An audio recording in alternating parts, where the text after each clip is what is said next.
You're not supposed to be alive." My sister said it while I was standing over her, scalpel in hand, her blood pooling beneath the surgical lights. "I'm Dr. Lyra Virex, trauma surgeon, and this was my operating room." My patient? The same sister who convinced my parents I died 5 years ago, and then told them I faked it when I showed up alive. Before we continue, please hit the like button, subscribe to the channel, and turn on the notification bell for updates. They believed her. They cut me off, missed my wedding, erased me. Now she was dying on my table. "Doctor, she's crashing! BP's dropping!" the nurse snapped, shoving the chart into my hands. My mother's voice broke from behind the glass. "That's her. That's Lyra." And then my sister grabbed my wrist, her grip weak but deliberate. "If you save me," she whispered, "everything comes out." I didn't pull my hand away. Her fingers were cold, trembling, but there was intention in that grip. Control even now. 5 years, and she still spoke like she was the one deciding what happened next. "Don't talk," I said, steady, clinical. "You're losing blood." But my voice didn't match what was building underneath. Behind the glass, my parents hadn't moved. My mother's hand was still pressed to the window, like she was afraid if she blinked, I'd disappear again. My father just stared, like he was trying to reconcile 2 versions of me that couldn't exist at the same time. Dead, and standing right in front of him. "Lyra," he said, barely audible through the barrier, not angry, not accusing, just uncertain. It was the first time in 5 years he'd said my name like that. "Focus!" the anesthesiologist snapped. "We're losing her!" The monitor dipped again, sharp, erratic beeps cutting through everything else. I turned back to the table, to Seraphine. Her eyes were half-lidded now, but she was still watching me, measuring, like this was just another move in something she started long before tonight. "You don't get to bargain," I told her quietly. Her lips twitched, not quite a smile, not quite pain. "You think this ends if I die?" she murmured, each word thinner than the last. My grip tightened on the scalpel. There it was again, that same certainty she had 5 years ago, the same tone she used when she told them I staged my own death, and they believed her without question. "Clamp," I said, sharper this time. A nurse placed it in my hand instantly. Everything in the room narrowed. Blood loss, internal damage, seconds ticking down. But her words didn't leave. If she dies, the truth dies with her. The monitor suddenly dropped into a long, flat tone, and the room went still. "Clear the line. She's not gone yet." The flat line hadn't fully settled before I moved. My hands were already repositioning, forcing the moment forward before anyone else could call it. "Charge to 200, I said. The nurse hesitated, just for a fraction of a second. Everyone in that room knew who she was, and more importantly, who she was to me. "Do it," I repeated, sharper. The paddles pressed against Seraphine's chest. "Clear!" Her body jolted under the shock. The monitor flickered, then dragged itself back into a fragile, uneven rhythm, not stable, not safe, but alive. "For now," I muttered. No one responded. They didn't need to. Because the tension in that room wasn't just about losing a patient, it was about what would happen if she didn't. 5 years earlier, I had woken up to a life that didn't belong to me anymore. 37 missed calls, messages stacked on messages. "Are you okay? Lyra, call me now." We heard about the crash. Crash? I remember sitting up in bed, rereading the same words like they'd rearranged themselves into something that made sense. They didn't. By the time I called home, it had already spread. The story was fully formed, complete with details I had never lived.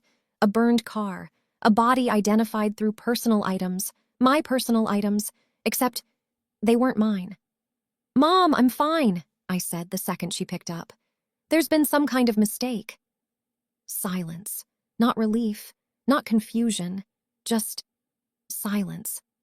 Then my father's voice, low and controlled. "Where are you?" "At my apartment. I've been here all night." Another pause, and then the question that didn't belong in that moment. "Why would you do this to us?" I actually laughed. I thought he was joking. I didn't do anything, I'm right here. That's enough, he cut in, and then she came on the line. Seraphine, calm, steady, certain. She's lying, she said like she was stating something obvious. She planned this. She didn't want us to find her. My chest tightened. What are you talking about? I told you she'd do something like this, Seraphine continued, not even acknowledging me directly. She's been distant for months, secretive. That's not true, I said, louder now. You know that's not true. But she just kept going. She staged the crash. She wanted a clean break. And the worst part? They believed her. Not slowly, not reluctantly, immediately. Back in the present, I adjusted my grip, pressing down to control the bleeding. Stay with me, I said under my breath. Not to her, but to the situation slipping through my hands. Because that was the moment everything started to fracture. Not when she said I was dead, but when they decided I might as well be.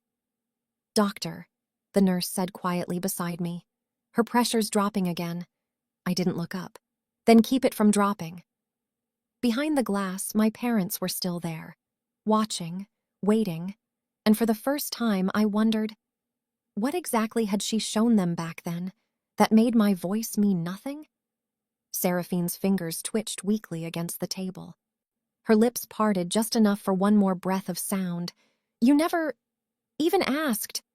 What I used. My eyes snapped to hers. Used? The monitor dipped again, and this time it didn't recover as quickly.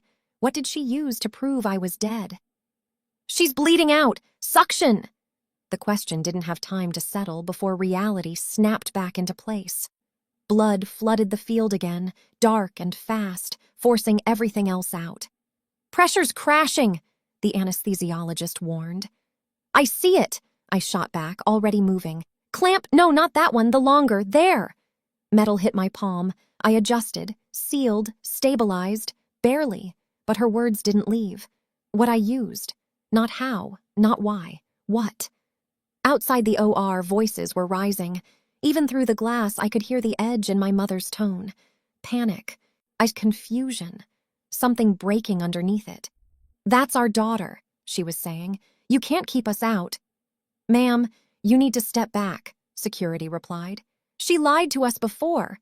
My father cut in, sharper. She disappeared and... My hand froze for half a second. Still that version. Even now.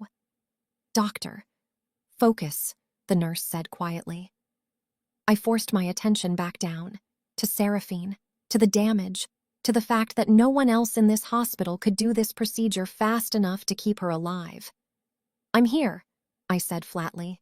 Keep going. Minutes blurred, controlled chaos, measured movements, and then, Doctor, another nurse said, lower this time. You need to see this. I don't have time. It's her chart. That made me pause. Say it. A hesitation. Then, there are multiple insurance profiles linked to her ID. Different names. But one of them, just say it, is yours. Everything inside me went still. Not shock, not confusion, recognition, like a missing piece sliding into place after 5 years of not knowing what shape it was supposed to be. I looked down at Seraphine again, really looked this time, not as a patient, as the person who had rewritten my entire life. My name, I said quietly. You used my name. Her lips curved, faint, strained but unmistakable, not denial, not even fear, confirmation. You were very useful, she whispered. The room tightened around that sentence. Machines kept beeping, staff kept moving, but something had shifted. This wasn't just a lie anymore. It was a system, a plan, something that needed me gone, not emotionally, officially. You didn't just tell them I was dead, I said, my voice dropping. You needed me to be dead. Her eyes flickered open just enough to meet mine, and for the first time, there was no performance in them, just calculation. You came back, she breathed. You weren't supposed to. Outside, the arguing stopped. Silence replaced it. the kind that meant people were finally starting to listen. "Doctor!" the anesthesiologist snapped. "We're losing her again. Heart rate's tanking." I grabbed the defibrillator without hesitation. "Charge it!" "Lyra!" the nurse started, uncertain now. "Charge it!" I repeated louder. "Because if she died now—" Every answer died with her. The machine whined as it powered up. I pressed the paddles into place. "Clear!" Her body jolted violently under the shock. The monitor flatlined, then flickered, then hesitated between nothing and something. I leaned in closer, voice low, controlled. "You don't get to disappear after what you did." A beat, a breath, and then a weak, unstable rhythm returned. But as I stepped back, the nurse beside me spoke again, quieter this time. "Doctor, administration's been notified." I frowned. "For what?" She swallowed. "Possible identity fraud tied to the patient, and to you." Behind the glass, my parents weren't arguing anymore. They were staring at me, not with anger, not even with certainty, but with something far more dangerous, doubt. And on the table, barely conscious, Seraphine let out a faint, broken laugh. "You save me," she whispered, "and you lose everything anyway. Vitals are holding for now." It wasn't relief. It was a pause, the kind that never lasted. I stepped back just enough to breathe, my hands still hovering near her chest in case everything dropped again. The room hadn't relaxed. If anything, it felt tighter, like everyone was waiting for something worse to surface, because it always did. After we stabilized her enough for transfer, the doors to the ICU closed behind the gurney with a heavy, final sound. And just like that, it wasn't just surgery anymore. It was everything that came after. "Dr. Virex." I turned. Hospital legal and administration were already there, standing just outside the hall, too fast, too prepared. "That patient's records are being flagged across multiple systems," one of them said. "We need a statement from you." "A statement?" I repeated. "I just kept her alive." And that may have just exposed a federal-level fraud case. Behind them, my parents stood frozen, not rushing toward me, not calling my name, just watching. Like they were afraid any sudden movement might confirm something they weren't ready to accept. "Lyra?" My mother's voice cracked this time. Not controlled, not certain. I looked at her but didn't step closer. 5 years ago, I had tried to close that distance. Explained, repeated, proved. It hadn't mattered. "Not now," I said, calm, distant. "You should focus on her."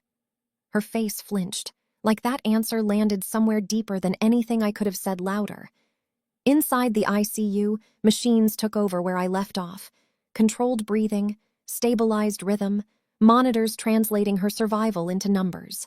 Seraphine lay still, too still for someone who used to control every room she walked into. But not gone, not silent. Hours later, she woke. I was there when it happened. No audience this time, no glass, no distance, just the two of us. Her eyes opened slowly, adjusting, scanning, until they landed on me, and stopped. "You stayed," she said faintly. It wasn't gratitude. It sounded more like confirmation. "I didn't do it for you," I replied. A weak breath escaped her, almost a laugh. "I know." Silence stretched between us, not empty, loaded. I stepped closer to the bed, just enough that she couldn't avoid looking at me. "You used my identity," I said. No emotion, just fact.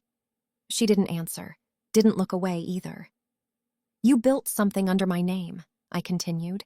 "Insurance claims, financial trails, enough that when it started collapsing—" Her lips moved slightly. "You needed that name to disappear," I finished. A pause. Then, "You were convenient," she whispered.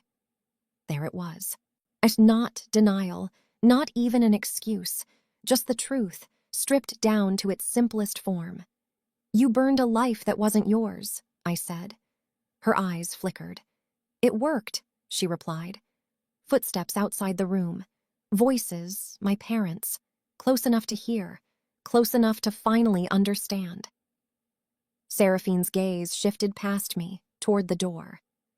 "They'll break when they know," she murmured. I didn't turn around. "They already did," I said. Her fingers moved weakly against the sheets, searching, until they brushed against my wrist again. Same grip as before, weaker now, but still intentional.